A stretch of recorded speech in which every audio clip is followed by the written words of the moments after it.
रेहान भाई, सबसे पहले बिफोर वी मूव फॉरवर्ड हमने 4 पॉइंट्स जो हैं वो डिस्कस कर लिए हैं। आगे बढ़ने से पहले मैं ये चाहता हूं कि हम इस बात पे रोशनी डालें कि आखिर ये जो पॉइंट्स हैं, यानी कि अल्लाह ताला हमसे क्या चाहते हैं, उनको नुकात की सूरत में हम लोगों तक पहुंचा रहे हैं, इसकी अहमियत क्या है, सिग्निफिकेंस क्या है इसकी, क्या दुनिया में इसकी कोई सिग्निफिकेंस है, या फिर दुनिया में बस हमने सुनना है, कुछ अमल करना है, कुछ नहीं करना और फिर मरने के बाद देखी जाएगी। जी रेहान भाई। देखिए, मैं ये अर्ज करूंगा कि अगर आप दीन के कंटेंट को अगर देखें कि वो किन चीजों पर मुश्तमिल है, तो उसकी 2 बुनियादी कैटेगरीज है। एक वो जिसका ताल्लुक ये इंसानों से है कि इंसानों के साथ दुरुस्त मामला करने की शक्ल क्या है, और दीन के कंटेंट का जो पहला जुज है, ये तो दूसरा था, पहला जुज ये है कि हमारे खालिक, हमारे मालिक, हमारे रब के साथ दुरुस्त ताल्लुक की असासात क्या है। इनमें से जो चीज इंसानों से मुताल्लिक है, देखिए उसका माखज़ हमारी फितरत है, हमारे अपना इखलाकी शऊर है, और ये चीज हम पहले से ही जानते हैं। यानी उस हवाले से हज़रत अंबिया अलैहिमुस्सलाम आके कोई नई चीज नहीं देते, वो सब इंसानों को मालूम होती है, वो याद दहानी करा देते हैं। ये जो अल्लाह ताला के साथ ताल्लुक है, ये वो चीज है जहां पर इंसानियत ने हमेशा समझे ठोकर खाई है, और शैतान ने भी, कुरान मजीद से मालूम होता है कि यही चैलेंज दिया था कि मैं इसी पे बैठा हुआ हूं और आपसे जो ताल्लुक है लोगों का वो खराब करूंगा मैं। तो अंबिया अलैहिस्सलाम का जो बुनियादी मिशन है, और जो चीज हजरत अंबिया के बगैर मालूम ही नहीं हो सकती और जिसमें इज्तिहाद भी नहीं हो सकता, वो यही है कि अल्लाह ताला के साथ दुरुस्त ताल्लुक की असासात क्या है। तो हम पे अल्लाह ताला का ये बहुत बड़ा करम है कि जो बात हजरत अंबिया अलैहिस्सलाम बयान करते चले आ रहे थे, वो आखिरी दफा कुरान मजीद में रसूलुल्लाह सल्लल्लाहु अलैहि वसल्लम ने हमारे लिए बिल्कुल महफूज शक्ल में छोड़ दी है। और वहीं से फिर जो कुछ मैंने खिदमत सर अंजाम दी है कि कुरान मजीद से ही उन असासात को मुतय्यन किया और उन्हें बयान कर दिया। तो पहली सिग्निफिकेंस तो ये है कि ये चीज हजरत अंबिया और कुरान मजीद के अलावा मालूम ही नहीं हो सकती, और अगर इसको कुरान मजीद से नहीं लेंगे तो फिर हमेशा समझे कि शैतान के शर में फंसने का, उसके शिकार हो जाने का हमेशा अंदेशा रहेगा। और कयामत के दिन जब अल्लाह के हुजूर पहुंचेंगे तो बजाय लेने के देने पड़ जाएंगे। यानी वहां सवाल ये हो जाएगा कि ये जो कुछ करते आए हो, ये बताओ क्यों किया, मैंने तो नहीं कहा था। तो पहली चीज तो इस हवाले से बड़ी संगीन है, और यही इसकी अहमियत भी है। इसका दूसरा अमली पहलू, वो ज्यादा प्रैक्टिकल अहमियत उसकी इस पहलू से है कि इस्लाम की रूहानियत जो है हकीकी मानों में, वो यहीं पे बयान हुई है। और इसमें एक इसका फायदा तो वो है कि इंसान की नफ्सियात पे, इंसान की जो रूहानी कैफियत है उस पर जो असरात पड़ते हैं वो बड़े गैर मामूली हैं। और दूसरी चीज ये है कि जब बंदा इन चीजों को इख्तियार करता है तो फिर जो सबसे अहम बात है कि वो अपनी इसी दुनिया में, इसी जिंदगी में, जबकि रब्बुल आलमीन गैब में, वो खुदा का, अपने रब का तजुर्बा कर लेगा। और ये एक ऐसी बात है कि जो शख्स इन चीजों को करेगा, मैं बिल्कुल सच अर्ज करता हूं, वो चंद महीनों के अंदर अंदर परवरदिगार आलम का तजुर्बा कर लेगा। ये महज दावा नहीं है, ये करके देखने की बात है। आप कीजिए, इन चीजों को इख्तियार कीजिए, जल्द या बदेर, हर शख्स के लिहाज से कुछ मुद्दत आगे पीछे हो सकती है, उसकी कैफियत, उसके जज्बे के लिहाज से, लेकिन आप अपने खालिक का तजर्बा करेंगे। वो गैब में रहेगा, यूं नहीं होगा कि कोई आवाज आएगी, यूं नहीं होगा कि कोई ऐसा मुशाहिदा होगा जो मावाकुल फितरी है, लेकिन आलम असबाब में आपको पता चल जाएगा कि कुछ चीज हो रही है जो गैर मामूली है, और वो खुदा की इनायत, उसका फजल होगा। तो इसी को मैं कह रहा हूं कि खुदा का गोया कि आप अपनी जिंदगी में तजर्बा कर लेंगे। ये इसकी प्रैक्टिकल अफादियत है, अमली इसका फायदा जो सबसे बड़ा हमारे सामने आता है। जी सर, अब हम आते हैं पॉइंट नंबर 5 की तरफ रेहान भाई, जिसको आपने लिखा है कि जज्बाए खुदा खौफी और तकवा। इसके ऊपर आप रोशनी डालिएगा, फिर मैं आपके सामने अपना सवाल लेकर आऊंगा। जी रेहान भाई। देखिए, जो खुदा खौफी है, अल्लाह का खौफ है, इसके बारे में आमतौर पर समझा जाता है कि ये कोई मनफी जज्बा है।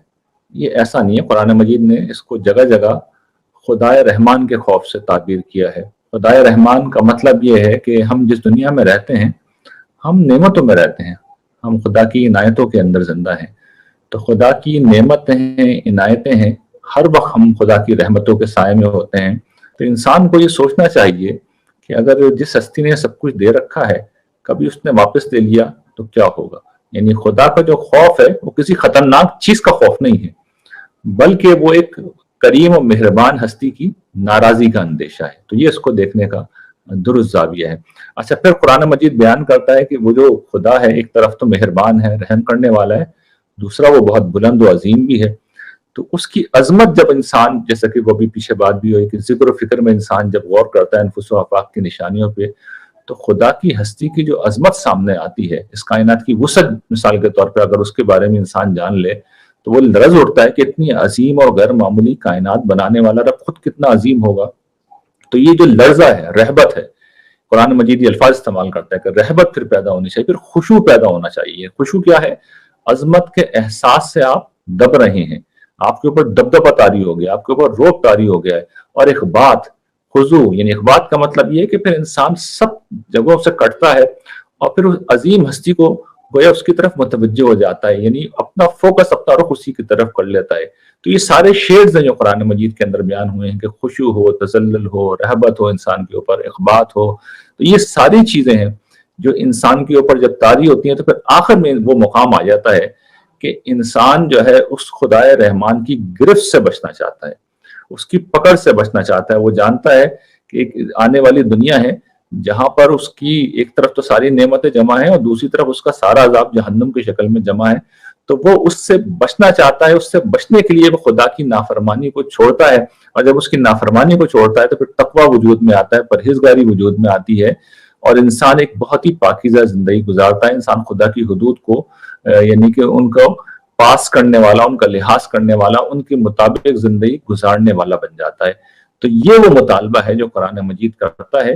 اور جو شخص یہ کام کرتا ہے تو قرآن مجید نے ایک مختصر بات کی ہے کہ جنت جو ہے وہ عدت للمتقین، وہ ایسے ہی متقین کے لیے بنائی گئی ہے. یہ ہمارے ہاں ہماری جو ایتھکس ہیں اس کے اندر یہ چیز بری سمجھی جاتی ہے کہ لالچ انسان کو دیا جائے یا ڈرا دھمکا کے کوئی کام کرایا جائے. یہ کوئی اچھی چیز ہمارے یہاں نہیں سمجھی جاتی، لیکن قرآن مجید یہ کام کرتا ہی نہیں ہے. یعنی قرآن مجید کی اصل دعوت کیا ہے پہلے تو اس کو سمجھ لیں. وہ اصل میں جس طرح میں نے بیان کیا کہ وہ ایک اخلاقی دعوت ہے، وہ انسانوں کے ساتھ اچھا سلوک کرنے کی دعوت ہے، وہ خدائے رحمان کو پہچان کر اس کے حق ادا کرنے کی دعوت ہے. تو اصل میں اخلاقی دعوت ہے، اور جب آپ اخلاقی دعوت دیتے ہیں تو یہ بالکل ایتھیکل چیز ہے، اس میں تو کوئی چیز غلط نہیں ہے. اچھا اس کے بعد اب اللہ تعالیٰ یہ بتاتے ہیں کہ یہ جب دعوت تم قبول کر لو گے اور اس کے تقاضوں کو نبھاؤ گے، چاہے وہ خدا کے حوالے سے ہوں چاہے وہ انسانوں کے حوالوں سے، تو پھر یہ میرا وعدہ ہے کہ میں تمہیں اپنی فردوس بری میں، اور اس کے ساتھ وہ جو تقاضے ہیں اور جو بڑے ہی اخلاقی تقاضے ہیں، عدل ہے، احسان ہے، لوگوں کے ساتھ اس میں سلوک ہے، انفاق ہے، اسی طریقے سے ان چیزوں سے روکا ہے، حق تلفی ہے، فواحش ہے، ظلم و زیادتی ہے. کوئی شخص اگر ان چیزوں کو وائلیٹ کرتا ہے تو پھر وہ بتاتے ہیں کہ آگے ایک دنیا آ رہی ہے جہاں پر ایسے لوگوں کو بہرحال ان کے برائیوں کی سزا ملے گی. تو یہ جزا و سزا کا وہ ایک ضابطہ ہے جو سامنے رکھ دیتے ہیں. اور آپ مجھے بتائیے اس میں کیا چیز غیر اخلاقی ہے؟ یہ تو خود ہم نے بھی قائم کر رکھا ہے اس دنیا کے اندر. اگر یہ سزا و جزا کا تصور نہ ہو تو عدالتیں پھر ہم کیوں قائم کریں؟ کیوں ہم اپنے لوگوں کو نشان حیدر جس طرح ہم دیتے ہیں، لوگوں کی خدمات کا ہم بدلہ دیتے ہیں، مختلف قسم کے ایوارڈ ہیں جو ہمارے یہاں دیے جاتے ہیں. تو یہ ساری چیزیں اسی اصول کے اوپر قائم ہیں، ان میں سے کوئی چیز بھی غیر اخلاقی نہیں ہے. ہاں ہوتا یہ ہے کہ جب اللہ تعالیٰ یہ بتاتے ہیں، یہ انذار و بشارت کرتے ہیں، تو انسان کے اندر پھر جو جذبات پیدا ہوتے ہیں وہ خوف اور طمع کے جذبات ہیں. وہ ہمارے اندر پیدا ہوتے ہیں، بڑے فطری جذبات ہیں، بڑے نیچرل ہیں، وہ ہونے چاہیے.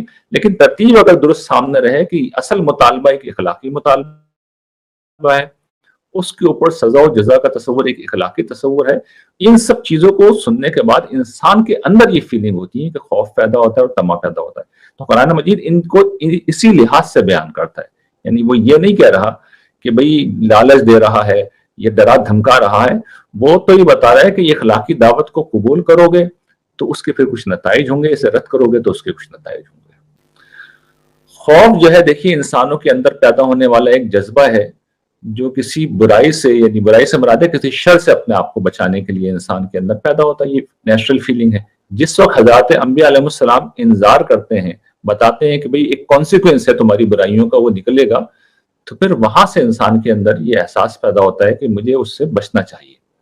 تو یہ خوف ہے نا، جو خوف اصل میں دیکھیے انسان کو، میں آپ کو بہت سادہ بات بتاؤں کہ اگر آپ لوگوں میں کھڑے ہو جائیں نا اور یہ کہیں کہ بھی فلاں ایک اچھا کام کرو تو تمہیں کچھ ریوارڈ ملے گا، تو 100 میں سے شاید 10 لوگ ہی اٹھیں گے، باقی 90 بیٹھے رہیں گے. یہ میں آپ کو بتا دوں. لیکن آپ اگر یہ بتائیں کہ بھئی کوئی फला तुमने गलत काम किया ना तो तुम सबकी पिटाई होगी, तो 100% लोग अलर्ट हो जाएंगे। नुकसान के ऊपर 100% आदमी हरकत करता है। तो इस पस मंजर में अल्लाह ताला इंसान का काम अंबिया से कराते हैं और इंसान फिर मोटिवेट होता है और हरकत में आता है। और जब वो हरकत में आता है तो जो वो अमलन रवैया अख्तियार करता है वो तकवा है, यानी वो हुदूद की पासदारी करता है, खुदा की नाफरमानी से बचता है। तकवे का लफ्जी मतलब होता है बचना, इस दुनिया में खुदा की नाफरमानी से बचना और आखिरत में बुरे अमाल के नताइज से बचना, ये इसका मफहूम है। हमसे छठा मुतालबा अल्लाह ताला का ये है कि हम अपनी जिंदगी में तौबा और अनाबत की जो है वो रविश इख्तियार करें। इससे आपकी क्या मुराद है? देन लेट्स इंशाल्लाह put the questions forward to you. जी रेहान भाई, तौबा एंड अनाबत। देखिए, इंसान जब तकवे के रास्ता इख्तियार करता है तो वो खुदा की नाफरमानी से बचने की पूरी कोशिश करता है, लेकिन बहरहाल इंसान तो इंसान है, इंसान भूल भी जाता है, उसके ऊपर निस्यान की कैफियत भी तारी होती है, इंसान के ऊपर गफलत की कैफियत भी तारी होती है। फिर इंसान के अंदर जज्बात हैं, इंसान के अंदर ख्वाहिशात हैं, इस दुनिया में बड़ी अट्रैक्शंस हैं, शहवात हैं जो इंसानों को अपनी तरफ मुतवज्जो करती हैं। तो एक तरफ खारिज में अट्रैक्शन है, एक तरफ हमारे अंदर जज्बात हैं, हमारे अंदर ख्वाहिशात हैं, और इसी तरीके से हम भूल भी जाते हैं, हम हर वक्त अलर्ट रह भी नहीं सकते। जब ये सारी चीजें इंसानी हकायक हैं तो फिर इसका एक नतीजा निकलता है, और नतीजा ये निकलता है कि हमारी कोशिश के बावजूद भी हमसे खुदा की नाफरमानी हो जाती है, हम पे गफलत तारी होती है और बाज़ औक़ात हम बड़े जराइम भी कर देते हैं। तो ये सारी चीजें इंसान जब तक इंसान है इंसान के साथ होती रहेंगी। तो अब हो गया, चलिए नाफरमानी हो गई, गुनाह हो गई, गुनाह हो गया, ये सारी चीजें हो गई, तो उसके बाद क्या इत्मीनान के साथ बैठे रहें? कोई इसके बाद इंसान को तवज्जो नहीं होगी या गुनाहों में इंसान आगे बढ़ता चला जाए। तो कुरान मजीद हमें ये रास्ता बताता है कि ये अल्लाह ताला ने मान लिया कि तुम इंसान हो, तुम कमजोर हो, तुम भूलोगे, तुम पे गफलत तारी होगी, तुम ख्वाहिशात के असीर होगे, तुम जज्बात का शिकार होगे, लेकिन जब ये हो जाए तो उसके बाद खुदा की तरफ लौटो, खुदा की तरफ मुतवज्जो हो, पलट के आओ। जब तुम पलट के आओगे, तौबा करोगे, रुजू करोगे, तो फिर तुम्हारा खालिक व मालिक बड़ा मेहरबान है, बड़ा करीम है, वो इस गुनाह को तुम्हारे नामा अमाल से मिटा देगा, आखिरत की शर्मिंदगी, रुसवाई और पकड़ से बचाएगा, बल्कि तुम्हें अपने फजल व करम से नवाजेगा। शर्त यह है कि तौबा वैसे की जाए जैसे कि तौबा का कानून है, यानी ये तौबा जबान से अस्तगफिरुल्लाह कह देने का नाम नहीं है, बल्कि तौबा इस चीज का नाम है कि आदमी के दिल में हकीकी मानों में निदामत पैदा हो, शर्मिंदगी का एहसास उसके अंदर पैदा हो, उसे लगे कि वाकईतन उससे गलती हुई है, नंबर 1। उसके बाद दूसरी चीज फिर वो ये करे कि वो अपने इस गुनाह का अल्लाह ताला की बारगाह में इकरार करे, रुजू करे, और साथ में ये अज़्म करे कि मैं आइंदा इसकी तरफ नहीं लौटूंगा, ये अज़्म भी होना चाहिए। और फिर तीसरी चीज ये कि अगर गुनाह की नौयत ऐसी है कि उसमें कोई तलाफी करनी है, यानी फर्ज करने किसी का दिल दुखाया है, दिल आजारी की है, तो उससे जाके इंसान फिर माजरत करे। इसी तरीके से अगर कोई कफारा अदा करना है, कोई खुदा की हद ऐसी पामाल की है जिसमें कफारा था, तो वो कफारा अदा करे। तो माफी के साथ तलाफी करना भी ये जरूरी है। जब ये तीन चीजें जमा हो जाएंगी तो फिर ये गोया के हकीकी माने में वो तौबा है जिसके बाद कुरान मजीद ये बताता है, अल्लाह ताला गारंटी करते हैं कि फिर वो बंदे की तौबा करेंगे। इसमें एक और चीज का भी ख्याल रखना चाहिए कि ये सारे काम फौरन होने चाहिए, यानी जब फौरी तौर पे होगा तो तौबा के नतीजे में बख्शिश गारंटीड है। जिस वक्त इसको आप मौत तक डिले करते हैं तो कुरान मजीद कहता है कि फिर कोई माफी नहीं है, और अगर मामला बीच में हो तो फिर कुरान मजीद खामोश है। खामोश है तो ये बहरहाल एक रिस्की बिजनेस है। तो जैसे ही जिंदगी में जिस लम्हे एहसास हो पूरी कुव्वत के साथ लौट के आ जाना चाहिए, और अल्लाह ताला की रहमत से उम्मीद यही है कि वो बीच में इस लौटाने को भी कबूल करेंगे। और इसका आखिरी अहम फैक्टर ये है इसके अंदर कि ये जो तौबा का वस्फ कुरान मजीद में बयान हुआ, ये सिर्फ गुनाहों के साथ ही बयान नहीं हुआ, बल्कि बंदा मोमिन का एक मुस्तकिल वजीफा ये बयान हुआ है। हुजूर के मुतालिक आता है रिवायात के अंदर, हुजूर 70 दफा 100 दफा दिन में तौबा किया करते थे। आपकी ये दुआएं हैं उसके अंदर भी जगह जगह हम देखते हैं। तो ये वो जो तौबा का जो शेड है, ये अपने गुनाहों से ज्यादा असल में खुदा की अजमत का इजहार है कि वो इतनी बुलंद हस्ती है कि उसकी बारगाह में मैं कोई अच्छा काम भी कर रहा हूं तो उसकी शान के मुताबिक तो नहीं है। तो इस एहसास से भी इंसान बार बार माजरत करता है, लौटता है खुदा की तरफ। और बहरहाल इंसान कमजोर है, जाने अनजाने में भी कुछ हो जाए तो ऐसा नहीं होता कि वो गाफिल रहे, बल्कि वो तौबा करता रहता है। तो ये तौबा के हवाले से कुरान मजीद के कुछ और बयान है। तो इसमें दो चीजें और हैं। ایک یہ کہ انسان کو منیبینا الیہ کے الفاظ سے جو قرآن مجید نے بیان کیا ہے کہ بندہ مومن کے اندر جذبہ انابت ہوتا ہے، خدا کی طرف متوجہ رہنے کا ایک جذبہ ہوتا ہے، اور اس کا نتیجہ یہ رہتا ہے کہ انسان جو ہے وہ یوں نہیں ہوتا کہ غفلت اس کے اوپر حاوی ہو جائے. یعنی غفلت کیا ہوتی ہے کہ آپ خدا کو بھول کے جی رہے ہیں، اور خدا کی طرف متوجہ رہنے کا عمل یہ ہے کہ آپ کو خدا بھولتا ہی نہیں ہے اور آپ ہر پہلو سے اس کی طرف متوجہ رہتے ہیں. جب متوجہ رہتے ہیں تو پھر انسان اول تو غلطی کرے گا نہیں، کرے گا تو پھر فوراً لوٹ کے آئے گا. یعنی فوراً لوٹ کے آنا اصل میں اس متوجہ رہنے کا لازمی نتیجہ ہے. تو یہ اس کا اگلا شیڈ ہے جو قرآن مجید نے، یہ گویا کہ ایڈوانس لیول ہے جو قرآن مجید نے بیان کیا ہے. اور اس کی جو سب سے آخری انتہائی مقام ہے وہ صفت اوابیت ہے. یہ خاص طور پہ حضرات انبیاء علیہ السلام کا خاصہ ہوتا ہے کہ وہ گناہ تو ظاہر ہے کہ نہیں کرتے، لیکن وہ اپنی معرفت اور خدا کے قرب کے جس مقام کے اوپر ہوتے ہیں وہاں پر کوئی چھوٹی سی چیز بھی ہو جائے تو پھر وہ جو تڑپ کے رجوع کرتے ہیں اور لوٹتے ہیں. اور قرآن مجید میں جب حضرات انبیاء علیہ السلام کے واقعات بیان ہوئے، حضرت داؤد کا واقعہ بیان ہوا ہے، حضرت سلیمان کا واقعہ بیان ہوا، تو یہ ظاہر بات ہے بہت بڑے لوگوں کا مقام ہوتا ہے کہ وہ اگر چھوٹی سی بھی کوئی ان سے غلطی ہو جائے تو پھر اتنے غیر معمولی طریقے پہ ان کا رجوع ہوتا ہے، ان کی توبہ پھر عام توبہ نہیں ہوتی، تو پھر خدا ان کا مقام اور بلند کر دیتا ہے.